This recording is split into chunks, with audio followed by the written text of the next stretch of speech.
আসসালামু আলাইকুম। আল ইমরান কুক চ্যানেলে আপনাদের সবাইকে জানাই স্বাগত। আশা করি আল্লাহ তাআলার অশেষ রহমতে সবাই খুব ভালো আছেন। আপনাদেরকে এই ঢেঁড়স রান্না করে দেখাবো। নিরামিষ ঢেঁড়স রান্না করে আমি আপনাদেরকে আজকে দেখাবো। আসসালামু আলাইকুম। আল ইমরান কুক চ্যানেলে আপনাদের সবাইকে জানাই স্বাগত। আল্লাহ তাআলার অশেষ রহমতে আপনারা সবাই খুব ভালো আছেন। এই যে দেখুন, আমি ঢেঁড়স নিয়েছি। এই ঢেঁড়সগুলো আজকে আমি রেস্টুরেন্টের স্টাইলে পেঁয়াজ রসুন বাটা ছাড়াই আপনাদেরকে রান্না করে দেখাবো। প্লিজ প্লিজ ভিডিওটি না টেনে সম্পূর্ণ ভিডিওটি দেখতে থাকুন, আমি কিভাবে ঢেঁড়সগুলো রান্না করি। আমি তরতাজা এইভাবে কচি ঢেঁড়স নিয়েছি। প্রায় ঢেঁড়সগুলোই দেখুন আমার প্রায় একই সাইজের। ঢেঁড়সগুলোর আমি দুই পাশই খুব ভালো করে কেটে নিয়েছি। এখন আমি রান্না শুরু করব। আমার চুলা জালটা ভালো করে ধরানো হয়ে গেছে। এখন আমি কড়াইতে সাদা তেল দিয়ে দেব। আমি ফোড়নে গোটা জিরা দিয়ে দেব, শুকনা মরিচ বাটা দিয়ে দেব, ধনিয়ার গুঁড়া দিয়ে দেব, হলুদের গুঁড়া দিয়ে দেব, লবণ দিয়ে দেব, কেটে রাখা টমেটো গুলো দিয়ে দেব। সমস্ত মশলাগুলো আমি খুব ভালো করে নেড়ে কষিয়ে নেব। এখানে হলুদ সরিষা বাটা নিয়েছি, দিয়ে দেব।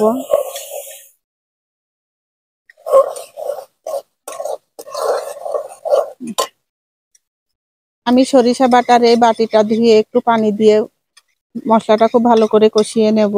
গেছে টমেটোটাও কিন্তু গলে গেছে, আর মশলা থেকেও তেল ছেড়ে দিয়েছে।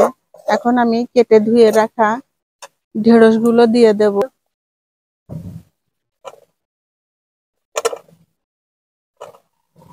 ঢেঁড়স আর মশলা আমি ভালো করে নেড়ে নেব।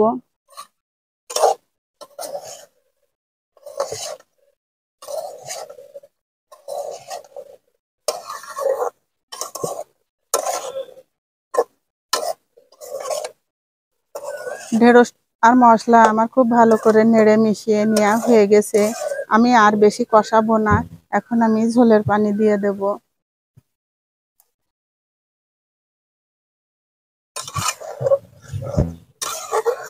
ঢেঁড়সে কিন্তু বেশি পানি লাগে না, আমি অল্প একটুই পানি দেব, যেন ঢেঁড়সের গায়ে গা মাখা গ্রেভি থাকে।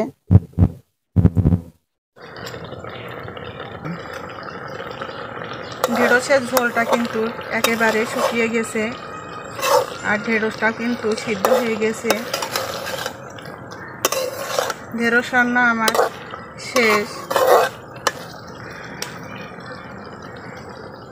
ঢেঁড়সটা কিন্তু গলে গেছে দেখুন, কিন্তু ঢেঁড়সটা আস্তই আছে। আমি এখন উপর দিয়ে ভাজা জিরার গুঁড়া ছড়িয়ে দেব। জিরাটা ঢেঁড়সের সঙ্গে খুব ভালো করে নেড়ে মিশিয়ে দেব। এখন কিন্তু আস্তে আস্তে নাড়তে হবে, তা না হলে এসে। এখন আমি চাপা দিয়ে গরম চুলার উপর 5 মিনিট রেখে দেব। 5 মিনিট পরেই ফিরে চলে এসেছি। চাপাটা খুলে দেখে নেব। দারুণ একটা স্মেল বের হয়েছে। এখন আমি নামিয়ে নেব।